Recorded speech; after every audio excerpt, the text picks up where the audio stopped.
এই পৃথিবীতে একজনই মহিলা যে আল্লাহর সালাম পেয়েছে এবং জান্নাতে অলরেডি ঘর পেয়েছে জীবিত অবস্থায়। অথচ খাদিজা জীবনে একটা ওয়াক্ত নামাজ পড়েনি, এক ওয়াক্ত নামাজ পড়েনি, একটা রোজা রাখেনি, জীবনে একদিনের জন্য পর্দায় থাকেনি। বলেন, তার পুরা জীবন আমি পড়ে দেখেছি, জীবনে কোনোদিন তিনি পর্দায় ছিলেন না। নামাজ পড়লেন না, রোজা রাখলেন না, হজ করলেন না, যাকাতও দেননি, পর্দায়ও নেই। অথচ আল্লাহ সালাম দিয়েছে, জান্নাতে ঘর বানিয়ে পাঠিয়েছে। একটাই কারণ উনি ইন্তেকালের পরে এই বিধানগুলো নাজিল হয়, এই জন্য উনি মানতে পারেন না। কিন্তু আল্লাহ তাকে খুশি হয়ে সালাম দিলেন কেন? জান্নাতে ঘর বানিয়ে সুসংবাদ পাঠালেন কেন? তার পুরা জীবন পড়ে দেখবেন, জীবনে এক সেকেন্ডের জন্যও কোনোদিন স্বামীর মনে উনি দুঃখ দেননি। মা খাদিজা রাদিয়াল্লাহু তাআলা আনহা তিনি মারা গেছে নবুয়তের 10ম সনে। কত সনে? হিজরির 10ম সন না, কিন্তু নবীজি 40 বছর বয়সে 40 বছর 6 মাস 12 দিনে নবুয়তি পাইছে, মানে নবী হয়েছে, কোরআন নাজিল হয়েছে। এর 10 বছর পরে অর্থাৎ 50 বছর, নবীজির 50 বছর বয়সে আমাদের মা খাদিজা তিনি ইন্তেকাল করেন। আর নামাজ ফরজ হয়েছে মিরাজে। কবে? মিরাজে। কি নবীজি যখন গেছে মা খাদিজা কি তখন জীবিত ছিল? মারা যাওয়ার পরে কেউ কেউ বলছে যে আবু তালেবের মৃত্যুর কিছুদিন আগে অথবা আবু তালেবের মৃত্যুর কিছুদিন পরে। আবু তালেবও যখন মারা গেল, মা খাদিজাও যখন মারা গেল, তখন গান আল্লাহ পাক দেখলো যে নবীজির খুব কষ্ট হচ্ছে, তাকে দাওয়াত করে আল্লাহ নিজে তার বাড়িতে মেহমানদারি করালো। মিরাজের রাতে নিয়ে যায়, তিনি দিল 50 ওয়াক্ত নামাজ। তাহলে মা খাদিজা কি যখন জীবিত ছিল তখন কি নামাজ ফরজ ছিল? নামাজ ফরজ হয়েছে মিরাজে, নবীজির স্ত্রী মা খাদিজা ইন্তেকালের পরে 10ম বছরে যখন ইন্তেকাল করেন রমজান মাসে। মা খাদিজা ইন্তেকাল করে রমজান মাসের 619 খ্রিস্টাব্দে। তখন তার বয়স ছিল 65 বছর। কত বছর? আর নামাজ ফরজ হয় তারপরে দ্বাদশ, 10-এর শেষে অথবা 11-র শুরুতে হয় 5 ওয়াক্ত নামাজ। তার আগে 3 ওয়াক্ত নামাজ শুধু নবীর ওপরে ফরজ ছিল। কার ওপরে? সকালে, দুপুরে, সন্ধ্যায় 3 ওয়াক্ত, এটা নবীর ওপরে ফরজ ছিল। আর মিরাজের পরে, মিরাজ থেকে আসার রাত থেকে 5 ওয়াক্ত নামাজ নবী এবং উম্মত সকল মুসলমানের ওপরে ফরজ করলো কে? তখন কি মা খাদিজা কি জীবিত ছিল? তারপরে নামাজ ফরজ ছিল। প্রশ্ন তুলছে রোজার কথা। রোজা আর যাকাত এটা ফরজ হয় 2য় হিজরিতে। কোন হিজরিতে?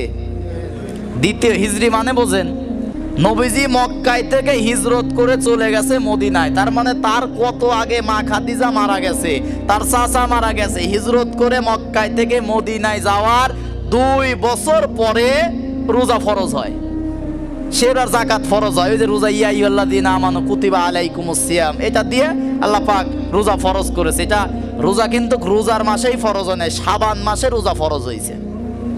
শাবান মাসে আল্লাহ পাক দিল। রোজার আসার আগেই বলল যে সামনে যে রমজান আসবে, এই রমজানে 30 দিন তোমাদের না খেয়ে সিয়াম সাধনা আল্লাহর হুকুম পালন করা লাগবে।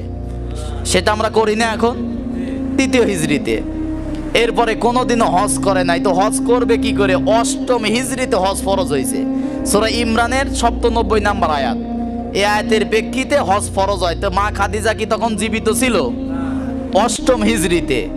এরপরে পর্দা ফরজ হয়েছে 6ষ্ঠ হিজরিতে, মানে মক্কায় থেকে নবীজি যাওয়ার পরে সূরা আহজাবের কিছু আয়াত 33 থেকে শুরু করে পরপর কিছু আয়াত নাজিল হলো। ইকফের কিছু ঘটনা আছে, সেখান থেকে আল্লাহ পাক ওমরের সিদ্ধান্তের প্রেক্ষিতে কয়েকটা ধাপে ধাপে পর্দার আয়াত মানে নাজিল হয়।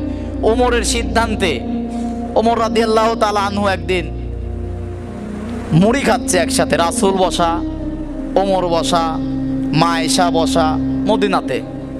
এক পাতিলের মধ্যে মুড়ি, তখনও পর্দার আয়াত কি নাজিল হয় নাই। একসাথে মুড়ি খাচ্ছে, মা আয়েশা বসা, রাসূল বসা, ওমর বসা আর সাহাবী বসা। তো এক পাতিলে এক পাল্লের মুড়ি খাইতে লাগলে হাতের সাথে গোতা লাগে না? তো ওমরের বারবার মা আয়েশার হাতের সাথে মুড়ি নেওয়ার সময় লাগতেছে। তো ওমরের মেজাজ এমনি গরম না? তো ওমর রাদিয়াল্লাহু তাআলা বলছি, ইয়া রাসূলুল্লাহ, একটু ঘরে রাখা যায় না? আমরা পুরুষ মানুষ, হাতের সাথে লাগতেছে, এটা হলো নাকি? এই ওমর হইল নাকি বলার প্রেক্ষিতে আল্লাহ ওহী নাজিল করে দিয়ে বলল যে মহিলারা আর পর্দা ছাড়া তাদের জবানের কথা পর্যন্ত আল্লাহ পর্দা করে দিয়ে ঘরের মধ্যে বন্দি করে দিল। সুবহানাল্লাহ কোন। ঘরের মধ্যে বন্দি মানে কি জেলখানায় দিছে? আমার বউ আমি দেখব, আমার মাকে আমার বাপ দেখবে, আমার বোনকে আমার দুলাভাই দেখবে, এটাই ইসলামের বিধান। এরকম কয়েকটা প্রেক্ষিতে আল্লাহ পাক নাজির করলো 6ষ্ঠ হিজরিতে। কত হিজরি? তাহলে নামাজও খাদিজা পায় নাই, রোজাও পায় নাই, হজও পায় নাই, যাকাতও পায় নাই, পর্দাও পায় নাই। এরপরেও আল্লাহ জীবিত অবস্থায় মা খাদিজাকে আল্লাহ নিজে সালাম দিছে। কি জন্য সালাম দিছে একটু ভাবেন তো। নামাজ নাই, রোজা নাই, হজ নাই, যাকাত নাই। 2টা কারণ। কয়টা? 1 নম্বরে তার বিয়ের পরে থেকে কোনো দিনও স্বামীর মনক্ষুণ্ণ হবে এমন কোন কাজ মা খাদিজা জীবন দশায় করে নাই। সুবহানাল্লাহ কোন। এরকম বাপ মাও তো আমার দেশে এখন আছে, বলে তুই চলে আয় 10 লাখ টাকা দিয়ে বিয়ে দেবো। এক হাজী সাহেব বলছে যে কি হয়েছে, মেয়ে যদি চলে আসতে পারে, ব্যবসা করি বাপ বেটা 50,000 টাকা করে কামাই করে, এরকম বিবাহিত মেয়ে 10 লাখ টাকা দিয়ে বিয়ে দেবো, সমস্যা নাই। আর আল্লাহ জান্নাতের সালাম দিচ্ছে জীবিত অবস্থায় শুধুমাত্র স্বামীর খেদমত করার কারণে। সুবহানাল্লাহ কোন। রাসূল শুভে দিচ্ছিল মা ফাতেমাকে। আবার মা ফাতেমা বললে তো সমস্যা। ফাতেমা রাদিয়াল্লাহু তাআলা আনহা, ওই যে মা খাদিজা মা ফাতেমা হয়ে যায় আসলে কথার সাথে, ঝুলে ঝুলে হয়ে যায়।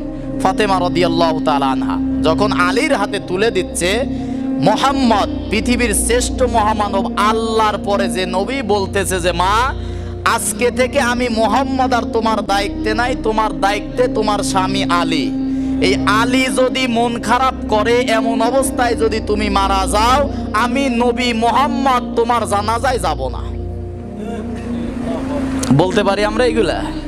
বললে পরেই তালাক, ডিভোর্স হইতো। কিসের হুজুর, কিসের বক্তা? তালাক তো হবেই, কারণ ওই যে বাপ মা বলতেছে 10 লাখ টাকা আছে, আসো বিয়ে দেবো নি, দাও দেখি। রাসূল সাল্লাল্লাহু আলাইহি সাল্লামকে তিনি 1 নম্বরে স্বামী হিসাবে দায়িত্ব পালন করেছে, যে কারণে আল্লাহ খুশি হয়ে জান্নাতের মধ্যে একটা ঘর বানায়া মা খাদিজাকে সালাম দিয়েছে। সুবহানাল্লাহ। 2 নম্বর, তার উপরে নামাজ ফরজ ছিল না, রোজা ফরজ ছিল না, হজ ফরজ ছিল না। তিনি দিন কায়েম করার জন্য নবীজিকে সবচেয়ে বেশি উৎসাহিত করছে। কয়টা কারণ? 1 নম্বরে তিনি স্বামীর অনুগত্য ছিল। কি ছিল? 2 নম্বরে দিন ইসলাম কায়েম করার জন্য নবীজি যখন রাতের বেলায় আসতো, টোকা দেওয়ার সঙ্গে সঙ্গে দরজা খুলে দিত। রাসূল বলল যে খাদিজা ঘুমাও নাই? বলে আপনি সারা দিন দিনের দায়িত্ব পালন করতেছেন, কতজন গালিগালাজ করতেছে, মারধর করতেছে, বাড়িতে আসার পরে যদি দেরি হয়, কষ্ট পান, তাহলে এটা তো আল্লাহর আরশ খুশি হবে না। যে কারণে আমি কোনোদিন আপনি আসার আগ পর্যন্ত খাইও না, ঘুমাইও না, দরজার সাথে পিঠ লাগিয়ে দাঁড়িয়ে থাকি। ওই দিন ওই জায়গায় দাঁড়িয়ে রাসূল নিজে বলেছিল, কোন স্ত্রী যদি মারা যায় আর স্বামী যদি বলে না আমার বউ ভালো ছিল, ওই স্ত্রীর জন্য আল্লাহ কোনো বিচারও করবে না, হিসাবও দেবে না, বিনা বিচারে বিনা হিসাবে জান্নাত। আবার উল্টাও, কোন স্বামী যদি এরকম হয়, স্ত্রী যদি বলে ভালো ছিল, আল্লাহ পাক সেই স্বামীকেও বিনা বিচারে বিনা হিসাবে জান্নাত দিয়ে দিবে। আল্লাহ যেন এরকম পরিবার দান করে, আমিন বলেন।